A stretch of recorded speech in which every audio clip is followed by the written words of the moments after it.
Boa tarde, boa noite a todos, né? Tenho aí a satisfação da gente poder conversar hoje sem o WhatsApp, né? Pipocando, a gente vai poder falar aí com bastante cuidado desse tema, né? Depois eu deixei vocês um bom tempo podendo refletir sobre o último episódio, né? Que a gente falou de testamento, a gente falou a gente acaba falando diretivas antecipadas de vontade, mas dessa programação que a gente precisa ter em relação à vida, a nossa vida, né? O que a gente quer do nosso futuro. Então, a gente sempre trabalha com vida e sucessão, com planejamento, vida e sucessão. O que a gente quer da nossa vida e o que a gente quer deixar como um legado. Então, só fazendo um apanhado, já que eu estou há um tempo aí, um pouco longe de vocês, né? A gente não conversou aí no último mês.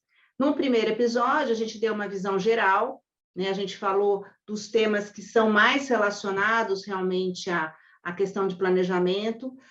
No primeiro episódio, eu dei muito esse foco de vida, né, da questão da gente focar na vida para poder pensar na sucessão, e passamos com aquelas caixas de Lego, né, a gente passou realmente pensando nessa construção que temos que fazer com cuidado, com atenção, com reflexão, algo que tem que ser construído juntos, né, principalmente por vocês e por pessoas capacitadas para poder ajudá-los nessa construção. E aí, depois daquele primeiro episódio, o segundo, a gente trabalhou com dois temas que são muito relacionados, que é o testamento, né, o ato de você programar, né, para depois da sua morte, como seria a sucessão, e falamos também de um programa que é possível ser feito, já pensando em suas vontades não patrimoniais, né, para o final da vida, né? Ou seja, ou para um momento da vida, um momento posterior, ou seja, o que eu quero da minha vida, quando que eu quero parar de trabalhar na forma que eu trabalho, quanto que eu preciso de renda para isso, quem que eu quero que tome comigo decisões, como que eu vou saber lidar com determinadas situações que aparecem realmente neste momento de vida mais longa que todos nós, se Deus quiser, vamos ter, né? Vamos poder viver mais tempo e, por conta disso, a gente tem que pensar um pouco mais sobre isso. Então, aqueles dois temas se relacionavam muito, né? Tanto a gente deixar por escrito o que eu quero que aconteça com o meu patrimônio, com o evento morte, quando eu morrer, e o que eu quero deixar por escrito para deixar já planejado para a minha vida. Né? Se em algum momento diminuir a minha capacidade de poder tomar decisões, quem são as pessoas, quem são os profissionais, quem são as pessoas da minha família que eu quero que tomem essas decisões comigo. Então, com isso, a gente já trabalhou bastante com essas caixas, né? Tenho a certeza que vocês já pensaram bastante nisso. Eu sei disso porque eu tenho conversado muito com as pessoas, com os clientes, com os amigos que têm assistido esses episódios. Fico muito feliz que muitas pessoas me pedem, inclusive, o link para poder passar para outros amigos. Acho que esse compartilhar de ideias, ele realmente é uma coisa muito importante que a gente possa fazer. E hoje, nós vamos trabalhar nesse episódio com três temas que se relacionam muito e que são muito utilizados, né? Três institutos que são muito utilizados nos planejamentos de vida e sucessão, que são doação, usufruto, que eu vou tratar como algo específico, né? Ele se relaciona muito com a doação, mas eu vou tratá-lo de uma forma específica, e a constituição da pessoa jurídica. Esses três temas também se entrelaçam. Hoje eu vou começar a falar da pessoa jurídica, mas com esse tom de a gente trabalhar todos esses institutos que a gente tem tratado de uma forma conjunta, né? Nada anda isoladamente, a gente sempre tem que pensar em conjunto. Mas eu vou usar o mesmo slide que a gente usou no episódio passado para evitar aquelas confusões. É sempre importante a gente lembrar disso, né? Porque, para mim, é meu dia a dia, eu sei que para vocês não é. Então, é muito comum se confundir o testamento, a doação e o inventário. Então, só lembrando, o testamento é um ato unilateral que a pessoa faz em vida, mas que gera efeitos somente após a morte. Então, ela pode ser revogada até o momento da morte e não traz nenhum efeito antes da morte. Então, o testamento, ele é um ato formal, a gente falou bastante dele no último episódio, e ele vai ter um efeito apenas depois da morte, ele pode ser revogado até o momento da morte, lógico, com a pessoa lúcida. A doação, que é o que nós vamos trabalhar hoje, é um ato inter vivos. E uma vez que... O que significa inter vivos? Com a pessoa viva. E uma vez que é feita a doação, ela vai ter efeitos patrimoniais imediatos, e ela vai ter efeito imediato, e ela vai ser, na grande maioria das vezes, também vai ter um efeito para depois da morte do doador, para fim de cálculo da herança, de cálculo das partes que os herdeiros vão receber, e ela, em geral, é irrevogável. A gente até tem a possibilidade de revogação por ingratidão, vou falar um pouquinho disso se tiver um tempo aqui hoje, mas, em geral, ela é irrevogável. Então, uma vez doado, né, é muito difícil se conseguir reverter a doação que foi feita, a não ser que ela tenha sido aí eivada, né, ela tenha sido nula, ela tem algum vício muito grande que leve à sua nulidade, mas não é algo tão simples de ser feito. E o inventário, ele é o processo judicial ou extrajudicial que acontece depois da morte para que possa ter a partilha dos bens do falecido ou da falecida. Então, o inventário é aquele processo que vai gerar a partilha dos bens, né? Eu preciso do inventário para saber quais são o rol dos bens da pessoa que morreu. Então, inventário, doação e testamento são 3 institutos diferentes, né? Todos eles aí se relacionam com o patrimônio da pessoa, mas eles são feitos em momentos diferentes, eles têm efeitos diferentes, né? E eles são específicos aí, como eu acabei de falar. E começando a falar de doação, né, eu quero propor algumas reflexões antes da gente começar a falar de doação. Né? O que eu acho que é extremamente importante aí quando a gente fala em doação? A gente tem que pensar um pouco sobre antes de eu falar juridicamente dele, né? Qual que é o motivo que eu vejo que as pessoas chegam no escritório, que conversam comigo, e falam assim, olha, eu quero fazer uma doação, né? Quais são as respostas mais comuns que tem, né? A pessoa já chega falando dos motivos mais comuns. Qual o motivo que você tem? Olha, eu não quero pagar imposto, eu não quero que ninguém tenha que pagar imposto. Isso já é um mito, né? Se eu fizer a doação, eu evito custos de inventário. Ou eu não vou ter que fazer inventário depois. Ou eu quero deixar tudo organizado, essa é legal. Né? Mas, assim, qual é o objetivo de se fazer uma doação de todos os bens? Vamos lá, eu não quero que tenha que se fazer inventário depois. Bom, a pessoa só vai evitar um inventário para depois da morte se ela fizer uma doação de todo o seu patrimônio, ainda que faça com reserva de usufruto. Será que isso é conveniente dentro de toda essa reflexão que a gente tem feito? Talvez seja conveniente num momento específico, a pessoa já tem aí uma noção que ela está com uma doença terminal, incurável, com prognóstico ruim, talvez aí neste momento, tá?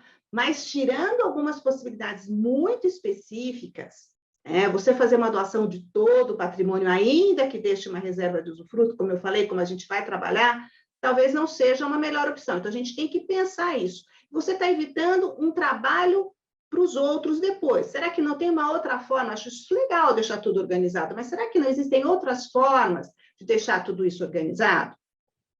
E o fato da questão tributária, nós vamos conversar não no próximo episódio, no outro, né, no 5º episódio, a questão tributária ela pode até ter algum sentido, né? Você sabendo que o tributo sobre herança pode aumentar, você fazer uma doação de algo que você já faria, doação, pode fazer sentido, mas não pagar tributo, isso não existe. Tá? Então, assim, a não ser que sejam doações num limite de isenção, que são muito pequenos, né? Eu entendo que essa primeira hipótese, ela não acontece, mas eu escuto muito isso. Suzete, eu sei que você está fazendo umas lives, eu queria muito já fazer toda a doação para depois não ter inventário, não ter que pagar o ITCMD. Isso não vai acontecer. Tá? Então, é importante a gente já desmistificar um pouco isso quando a gente vem com essa reflexão sobre o porquê fazer a doação. Né? Uma segunda reflexão que a gente pode fazer seria a seguinte, vamos passar para o próximo slide. A segunda reflexão seria, qual seria o objeto da doação? Aí eu vou perguntar para vocês, vocês fizeram já uma parte da lição de casa do primeiro episódio? Já levantaram o todo do patrimônio de vocês? O que você gostaria, o que se fosse fazer uma doação, qual seria o objeto da doação? Os imóveis? Cotas sociais de uma empresa? Dinheiro? Porque cada uma desses itens, desse bem que poderá ser doado, ele vai ter um reflexo importante no momento da sucessão. Então, o que você quer fazer a doação? Porque muitas vezes o que vai acontecer é que, uma vez a gente entendendo, quando a gente vai conversando, a gente vai entendendo o que a pessoa efetivamente quer quando ela fala que ela quer fazer uma doação, ela quer muito mais planejar do que doar. Então, ela quer muito mais prever algumas questões do que efetivamente fazer a doação. Por isso que hoje a gente vai falar da constituição da pessoa jurídica, a gente também vai falar de usufruto. Porque o que vai ser doado?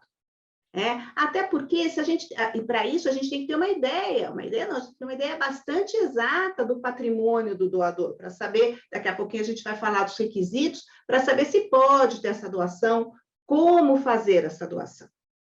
Então, esta é uma segunda reflexão importante.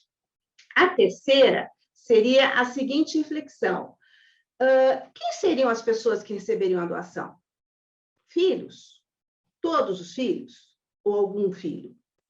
Os netos? Todos os netos? Os sobrinhos?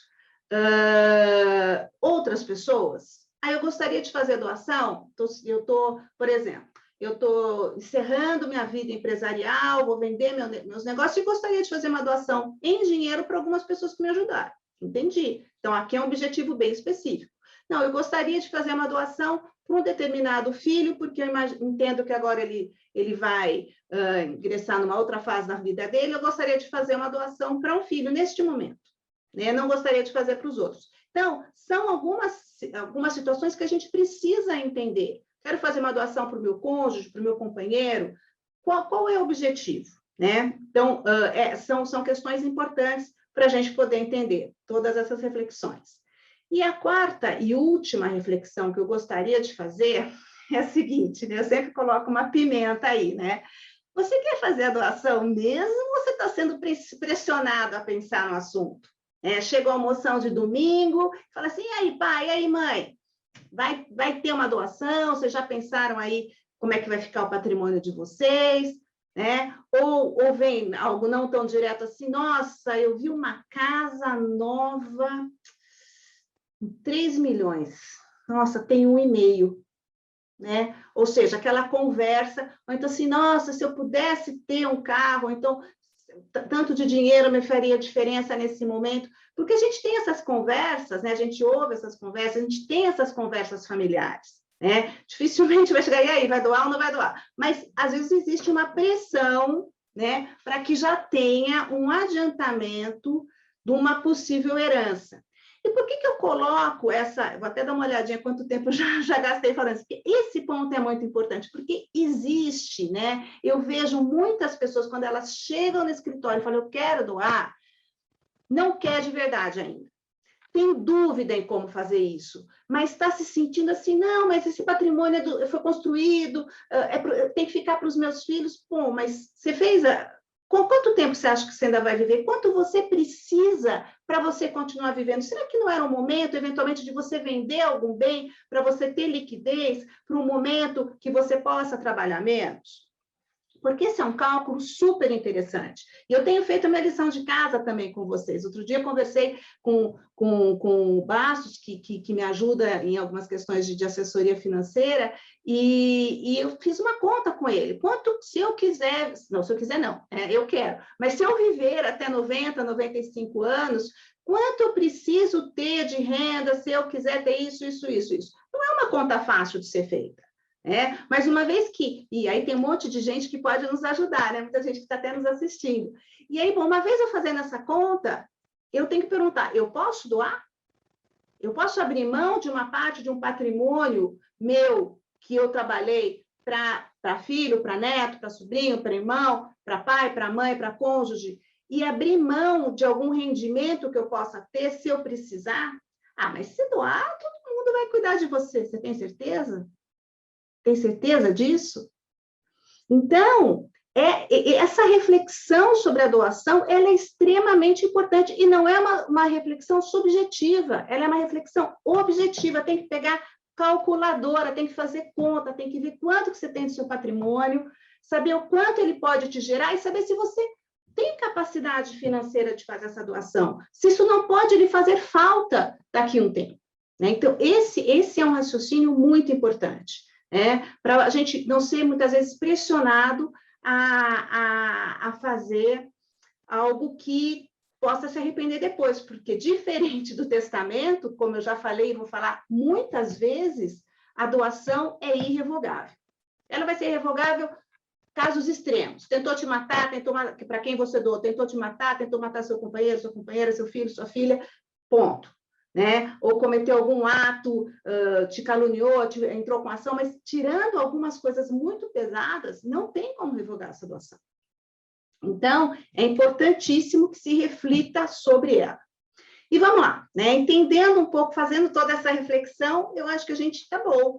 A gente chegou à conclusão que no planejamento é interessante fazer a doação, então a gente vai estudar a doação, nós vamos pensar efetivamente como fazer essa doação.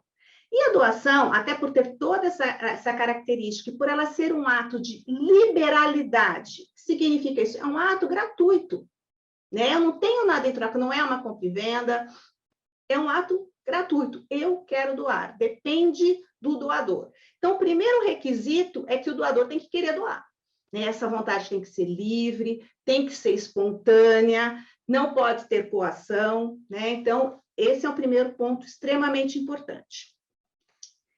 A gente tem requisitos que são o que você vai doar, né? Muitos desses requisitos aqui, que estão aqui, nós já passamos o que eu quero doar, para eu saber se eu tenho algum requisito formal, por exemplo, se a doação for de um bem imóvel, eu vou ter que ter a formalidade de uma escritura, se for de cotas sociais, eu vou ter que passar pelos instrumentos societários, né? E eu tenho os requisitos de saber para quem, subjetivo aí, quem serão as pessoas que vão receber essa doação.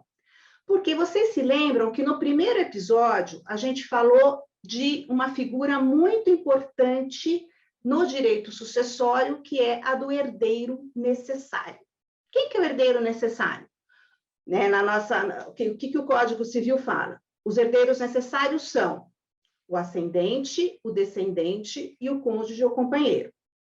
Né? Aqui eu estou colocando companheiro, porque a despeito de no Código Civil só está cônjuge, a gente já tem uma decisão da STF, há quem não concorde com ela, mas é a decisão que está. Então, a pessoa que tem pai ou mãe vivos e não tem filhos, tem herdeiros necessários. Uma pessoa que tem filhos, e aí tendo ou não pai ou mãe vivos, os filhos, né? Quem tem descendente, o ascendente deixa de ser herdeiro necessário. Quem tem filhos, tem herdeiros necessários. Quem é casado ou vive do mono estável, tem um herdeiro necessário. O que significa ter esse herdeiro necessário? Significa que, aqui na nossa legislação brasileira, tá? Toda pessoa que tem um herdeiro necessário só pode doar, né? Só pode praticar um ato de liberalidade sobre o seu patrimônio, sobre a metade do seu patrimônio. Então, toda vez que eu falar de doação, quando eu estiver falando de uma pessoa que tem herdeiro necessário, ela só pode doar metade do seu patrimônio. Mas pergunta, mas se eu quiser doar para um filho já adiantando a legítima a herança dele? Pode ser feito. Aliás, toda vez que um pai ou uma mãe, né, um ascendente, doa para um descendente ou doa para o seu companheiro, ou cônjuge, a presunção é que está se adiantando a herança. Então, o João, que é pai da Maria, ele fez uma doação de 100 mil reais para Maria. Fez uma doação, escreveu lá, doou 100 mil reais.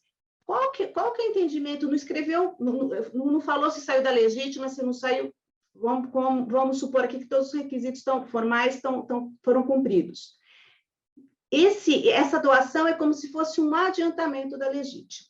Para ser entendido que não é um adiantamento da legítima, o doador vai ter que falar, escrever e assinar que essa doação saiu sobre a sua parte disponível e tem que dispensar a colação.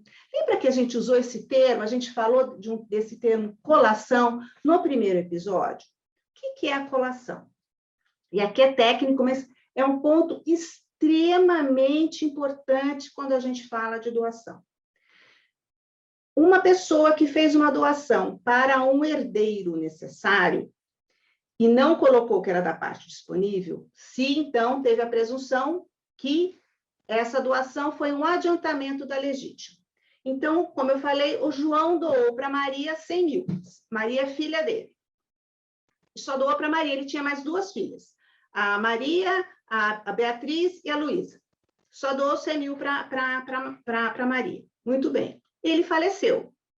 Quando ele falece, a Maria é obrigada a levar no inventário o que a gente fala de colação. Ela tem que informar que ela recebeu esses 100 mil reais. E esses 100 mil reais vão entrar na conta da legítima. Então, supondo que o João tinha 200 mil reais, aliás, tinha mais 100 mil reais só para dividir entre as 3. Bom, a hora que contou 100 mil reais com os outros 100 que ele tinha feito a doação, era 200 mil. O que a gente descobre? Que ela recebeu a mais do que ela poderia.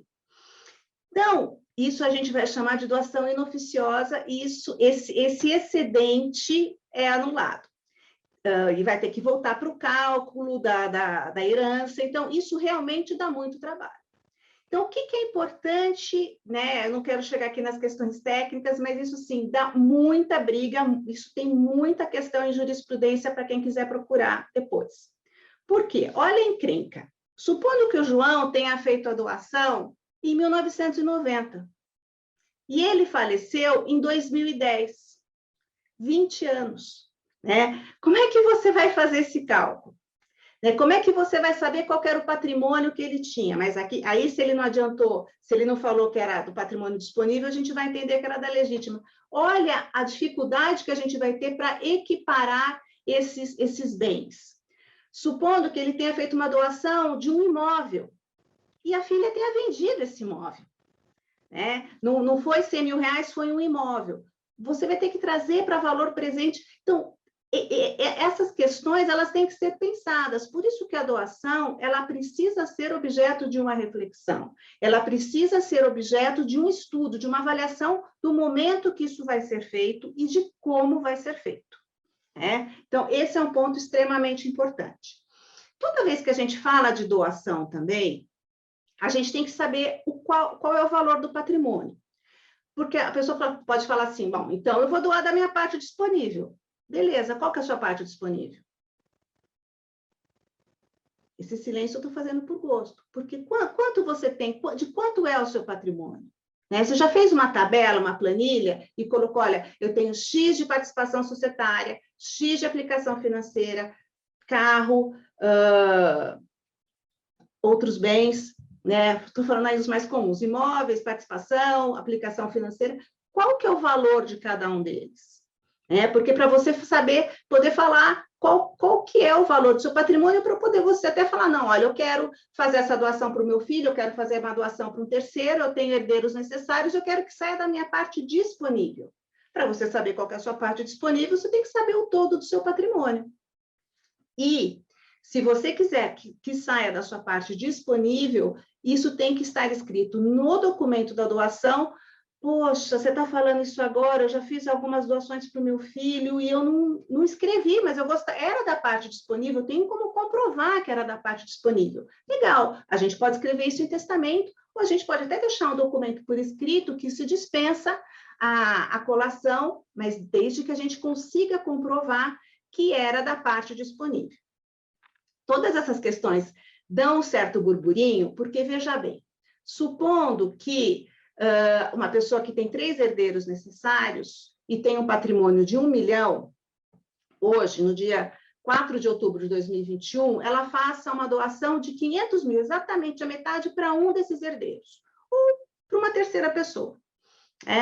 Bom, Quando que você vai saber qual que é a parte disponível? Para saber o quanto poderia ser feito, até que valor pode ser feita essa liberalidade? Na data de hoje. Só que você tem que ter o que comprove, dependendo do bem que você tem, qual era o seu patrimônio. Ah, mas veja na declaração de imposto de renda. Bom, às vezes a gente vai, às vezes no imposto de renda a gente só tem o valor contábil, a gente não tem o valor de mercado, o valor efetivamente venal daquele bem. Então, é importante que a gente tenha um valor efetivo do bem.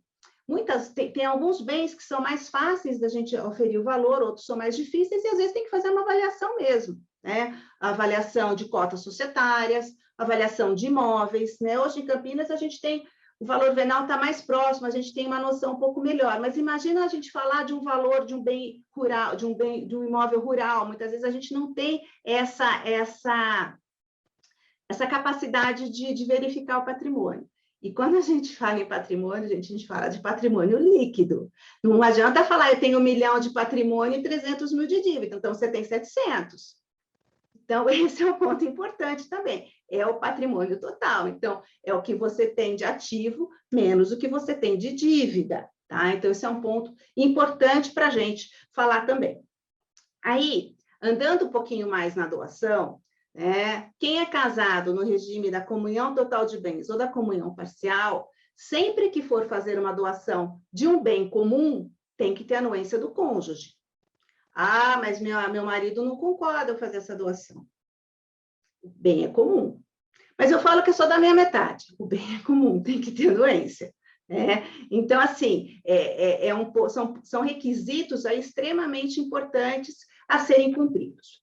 Mas na doação, por que a doação é algo tão interessante em planejamento sucessório? Porque na doação a gente consegue colocar algumas cláusulas, algumas condições. Vamos lá. Então, eu posso colocar uma doação, eu vou falar assim, olha, eu vou fazer uma doação de 100 mil reais para o meu filho comprar um apartamento. Acho que nem compra com 100 mil, né? Mas é o exemplo aqui. Então, eu falo assim, olha, aí você vai fazer a transferência e dinheiro, você vai fazer um instrumento. Esse dinheiro está sendo doado com a condição de ou dar uma entrada, ou de pagar um apartamento, ou de comprar um carro, ou de comprar uma participação societária. E aí você coloca outras cláusulas nessa doação. Por exemplo, incomunicabilidade, que não se comunica com o cônjuge. Você pode colocar uma cláusula de inalienabilidade. Não recomendo muito a inalienabilidade, porque ela pode, principalmente se for para a compra de um bem, a pessoa nunca mais vai poder vender aquele bem. Mas você pode colocar uma cláusula que é muito interessante quando a gente faz doação para filho, que é para descendente principalmente, ou até para ascendente. A cláusula que se chama cláusula de reversão.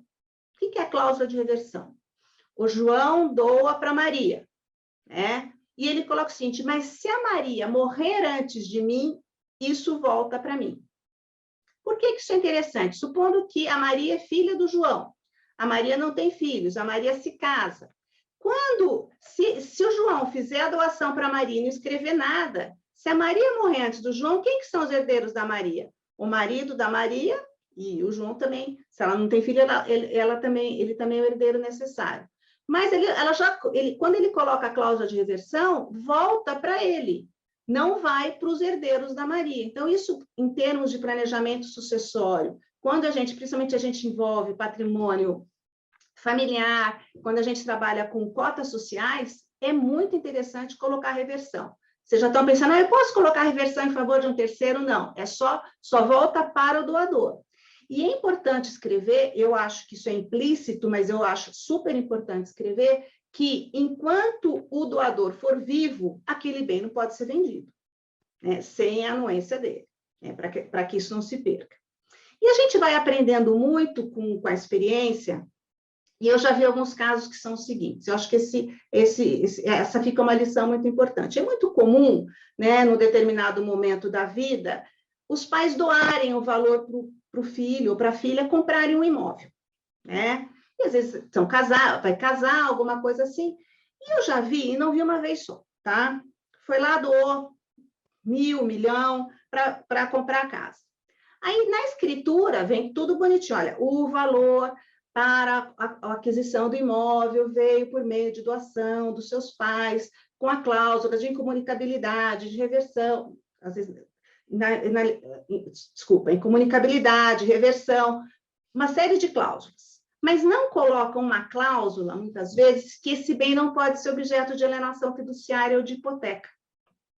Então, não faz muito tempo, eu acompanhei uma situação que o pai fez a doação para que a filha adquirisse um bem imóvel, constou na escritura em comunicabilidade, mas a filha, casada sob o regime da comunhão parcial de bens, o marido dela acabou entrando numa situação financeira um pouco mais complicada, e eles deram aquele imóvel em garantia para um financiamento, né, para obter um empréstimo perante um banco. E aí o pai ficou muito bravo e foi conversar comigo. Falei, olha, tem comunicabilidade, mas ela quis dar o imóvel, ela concordou em dar o imóvel em garantia para obter um financiamento, né? Então, depois disso, eu aprendi mais uma, né?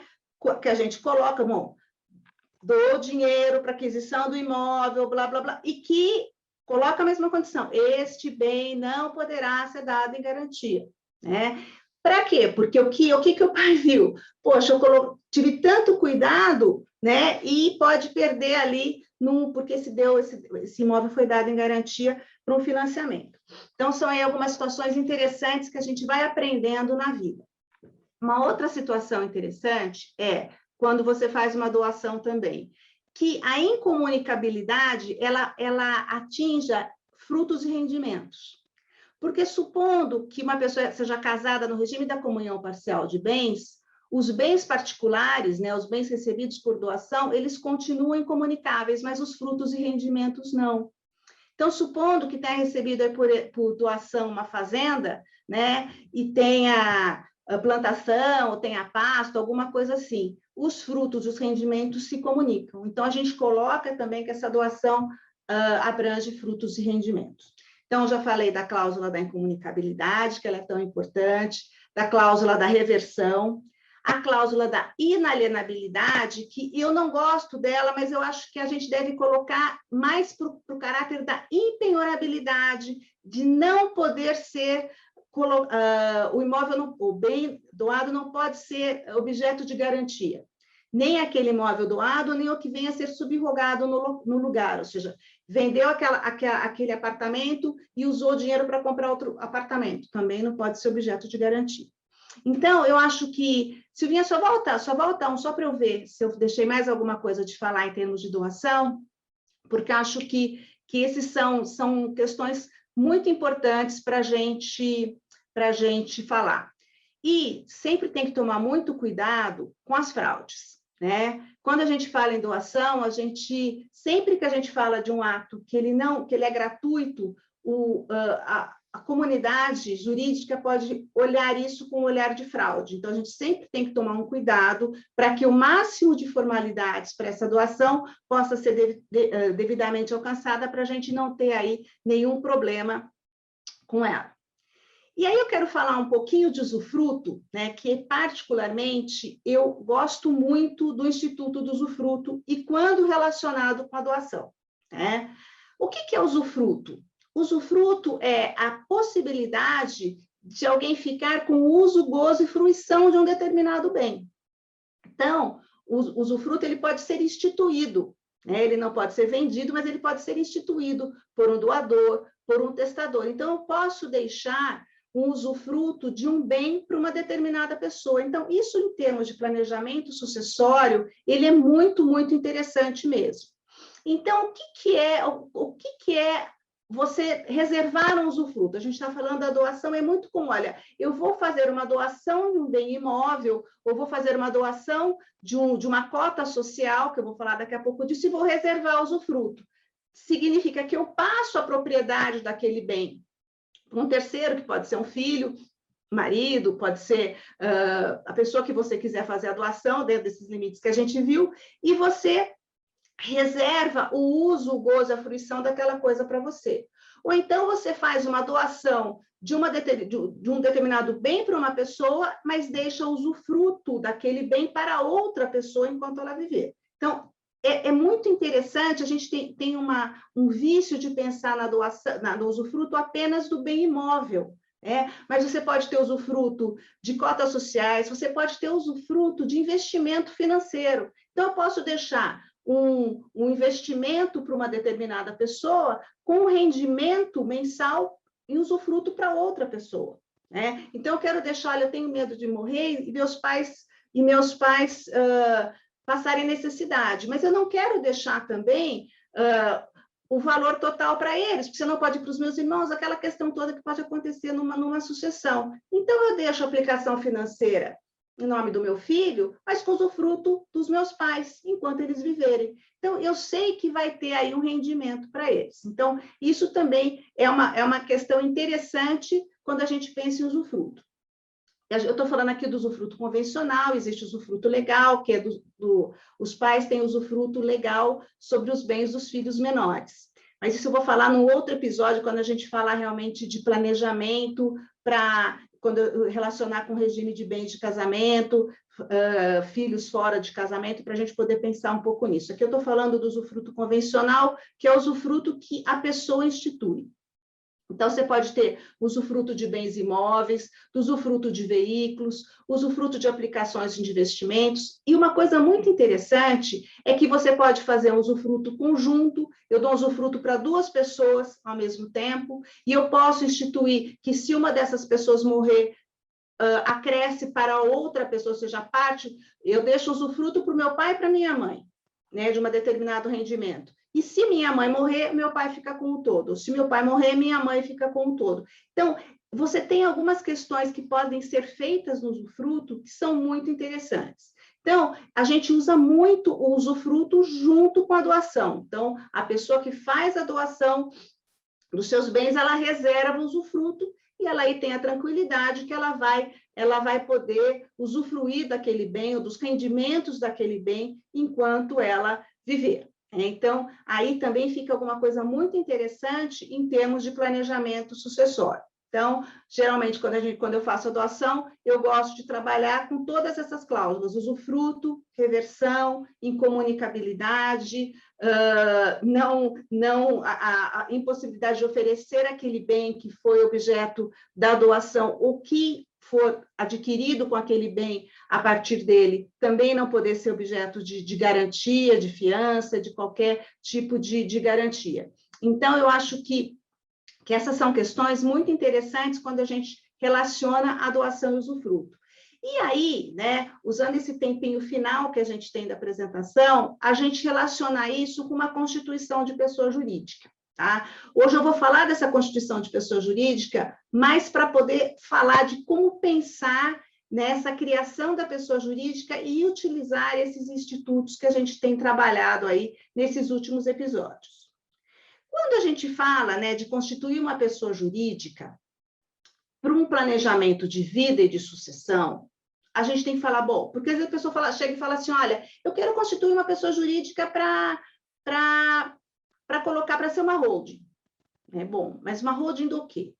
O que você pretende o que a pessoa pretende quando ela quer utilizar uma pessoa jurídica para fins de planejamento de vida e sucessão? Porque existem muitas coisas que a gente pode fazer. Qual que é o principal atrativo quando a gente constitui uma pessoa jurídica para a gente poder trabalhar com planejamento de vida e sucessão? Eu consigo migrar, se não tudo, eu consigo migrar uma grande parte das regras do direito sucessório para o direito societário. Então, eu consigo tirar um pouco daquele endurecimento que a gente tem no direito sucessório para o direito societário. Então, eu consigo ter um leque, eu consigo ter uma flexibilidade maior e eu consigo exercer muito mais aquele planejamento, eu consigo utilizar muito mais as caixinhas de Lego quando eu trabalho com uma pessoa jurídica, se não para colocar todos os bens, mas principalmente para aqueles bens que eu quero deixar uma bandeira, que eu quero deixar como legado, que eu quero que continue para a família, que eu quero que se mantenha como um patrimônio familiar. Então, eu acho que essa constituição da pessoa jurídica, ou de várias pessoas jurídicas, ela é extremamente determinante quando a gente fala em planejamento sucessório. Então, primeira coisa que eu coloco é não basta falar que eu quero constituir uma pessoa jurídica, eu tenho que conhecer e tenho que saber como fazer essa pessoa jurídica. E por que eu quis falar da pessoa jurídica hoje, no dia que eu falo de doação e de usufruto?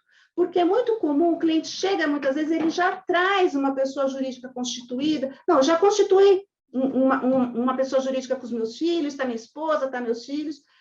Beleza, eu falo assim, como é que seus filhos colocaram as cotas? Imagina, a gente constituiu com R$1.000, cada um entrou com 100. Eles têm. Eu já não concordo com essa Constituição.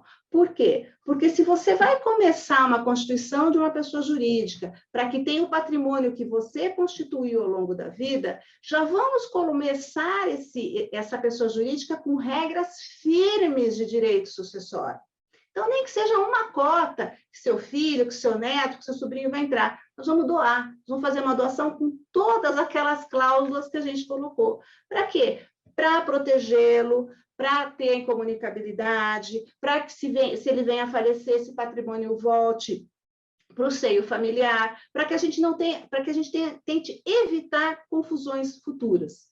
Então, quem aqui já me conhece sabe que às vezes a gente faz instrumento de doação de R$100 para fazer uma doação, o pai doa para o filho R$100 para que ele constitua a pessoa jurídica, para que ele constitua a pessoa jurídica com outras pessoas, né? Porque a gente vai até escrever lá já o nome e tudo mais.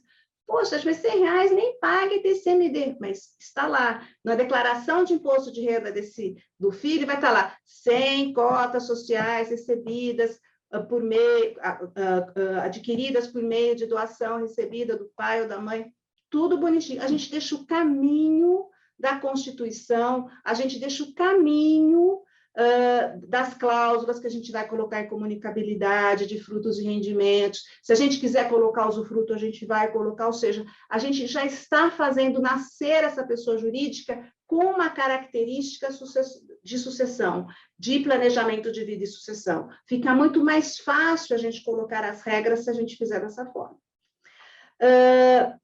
E é lógico, né? A gente já coloca essas cotas, né? Uma vez que a gente já pensou nessa constituição da pessoa jurídica, a gente já vincula essas cotas eventuais a acordos de sócios, a uma governança familiar, que nós vamos trabalhar no nosso próximo encontro. Mas quando a gente fala em constituir a pessoa jurídica, a gente tem que pensar para quê? Né? Por que eu quero... Volta um pouquinho só, Silvia. Para que eu quero constituir a pessoa jurídica? Ela vai ser sócia de empresas operacionais? Ela vai deter bens patrimoniais, bens imóveis e bens móveis? Quem vai administrar esses bens? Né? Eu vou dar um spoilerzinho do próximo episódio. Quem já fez planejamento comigo sabe que eu gosto muito de colocar uma regra nas constituições das pessoas jurídicas, quando a gente faz esse planejamento de vida e sucessão, é que, né, o instituidor ou os instituidores, eles têm poderes irrevogáveis de administração. Eles são os administradores. Então, aqui é bastante importante a gente já pensar na regra da governança patrimonial, já pensar na regra de como vão ser as deliberações familiares. Mas hoje eu tenho 90% de participação. Ok, mas e se um dos dois falecer? Né? A gente pensa muitas vezes, quando a gente fala em família, a gente pensa em casal. Né? E nós falamos de testamento no episódio anterior. Bom, e se um dos dois morrer? Deixou o testamento para o outro poder? Como é que fica o poder de gestão do outro nessa família, né? Nessa empresa, né? Nessa empresa familiar? Então, quando a gente vai vinculando todos esses conhecimentos, tudo isso que a gente vai aprendendo, a gente percebe que a constituição da pessoa jurídica ela tem que ser objeto de reflexão. Cada passo, cada cláusula, cada alteração desse contrato social, ele tem que ser muito bem pensado, como um planejamento patrimonial, como um planejamento sucessório, como um planejamento tributário também. Eu gosto muito de falar que quem tem conhecimento tem poder. Então, às vezes as pessoas chegam e falam assim, não, constitui a pessoa jurídica, não, pega um modelo. Bom, como é que é a cláusula de sucessão? Não sei. Mas como é que você fez uma holding, né, que todo mundo fala, constituiu uma pessoa jurídica e você não sabe como é que é a cláusula da sucessão? né? Ou você não sabe como é que foi a entrada dos filhos, dos herdeiros na pessoa jurídica, sem ter um planejamento de como entrar. Então, é extremamente importante, né, que nesse universo todo de planejamento, a gente passe a ter conhecimento, a gente reflita sobre cada cláusula, a gente reflita como a gente vai fazer cada movimento societário. Tem que ler, tem que entender. Isso é a vida de todos nós. Então, nós precisamos entender como é que vai ser a avaliação do patrimônio se um vier a falecer ou se alguém depois, se algum herdeiro não quiser entrar na sociedade. São questões extremamente importantes, relevantes, né? que são e que fazem toda a diferença num planejamento de vida e de sucessão. Então, você imagina que a gente constitua, né, combinando esses três institutos que a gente falou hoje, agora a gente pode passar, Silvinha, para o próximo slide. A gente pode pensar na combinação de constituir uma pessoa jurídica com doação de cotas e mantendo usufruto para o doador. Então, aí, se a gente quiser manter o usufruto, primeiro a gente constitui a pessoa jurídica, aí depois a gente faz uma doação, nem que seja parcial das cotas, colocam todas aquelas cláusulas que eu falei para vocês, mantém o usufruto, né, dessas cotas com os instituidores da doação, né, pensando aí no casal, ou se for só o marido ou sua esposa, é extremamente importante. E quando a gente fala de usufruto, eu deixei aqui para falar para vocês, não adianta aqui ser só um usufruto econômico. A gente não tem que falar, muitas vezes, só do usufruto de distribuir o lucro, né? Supondo que seja uma empresa patrimonial que tem imóveis de locação. Né? Não importa apenas que se receba o valor disso, que o usufrutuário receba o valor. É importante que esse usufruto seja político também. Com quem fica o direito de votar nas deliberações sociais? Fica para quem é usufrutuário ou para quem é o sócio? O que detém a nua propriedade das cotas. Então, é importante que a gente coloque a cláusula do usufruto e especifique que usufruto é esse. Pode ser que no primeiro momento seja político e econômico, depois ele passe a ser apenas econômico, mas é importante que a gente especifique todos esses detalhes, né? É importante que se coloque uma cláusula de reversão em diversas situações e se coloque, principalmente numa pessoa jurídica, né, em cotas, a inalienabilidade daquelas cotas enquanto o doador for vivo.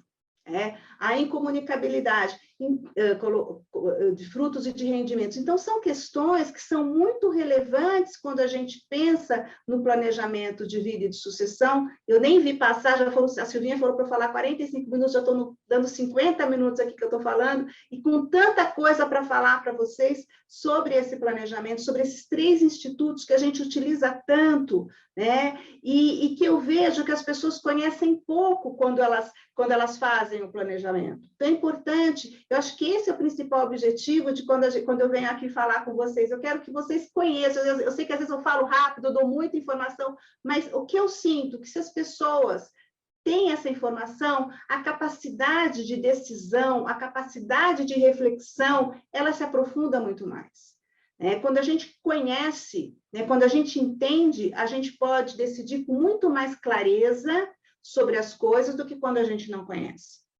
Então, é por isso que, às vezes, as pessoas me veem tão reticente a uma doação pura, realmente eu sou muito reticente. Agora, uma doação que a gente faça num passo a passo, num planejamento, Primeiro eu constituo a pessoa jurídica, eu coloco o patrimônio, no próximo episódio a gente vai falar da questão da governança, eu instituo o modus operandi de como conduzir esse patrimônio. Aí eu faço a doação num primeiro passo, reservando usufruto político-econômico. Eu vou entendendo como essas pessoas vão reagindo, e vou ensinando como se dá uma governança, como se trabalha para se manter um patrimônio.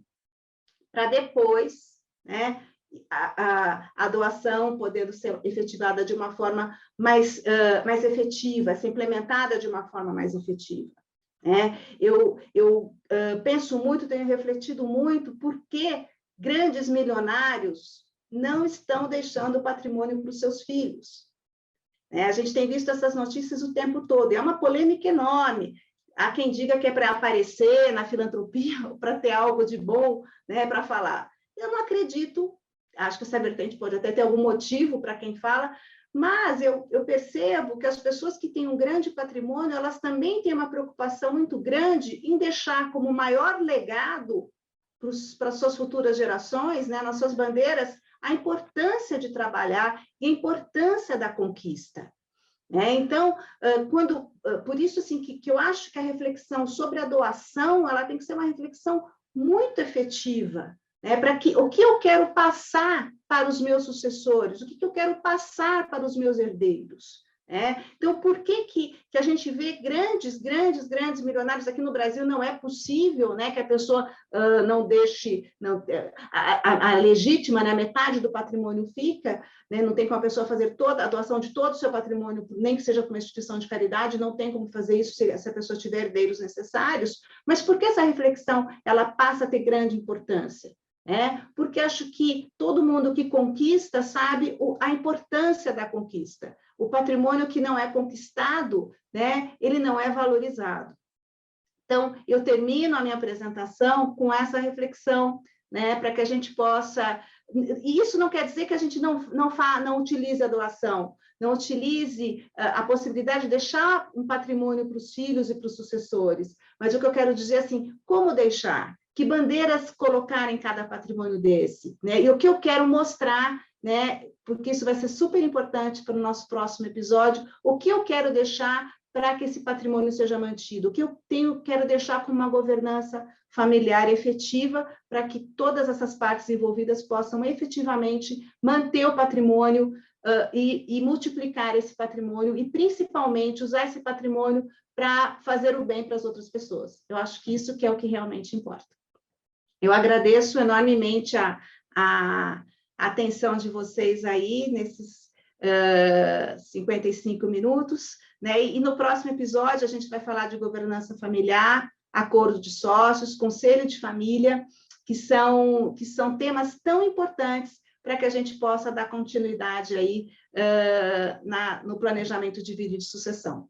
Era isso que eu tinha para falar para vocês. Agradeço imensamente a atenção de todos e fico muito feliz de revê-los aqui. Obrigada mesmo.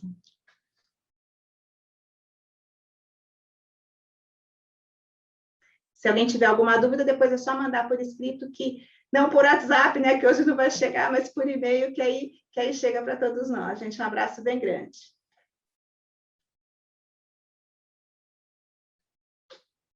Tchau.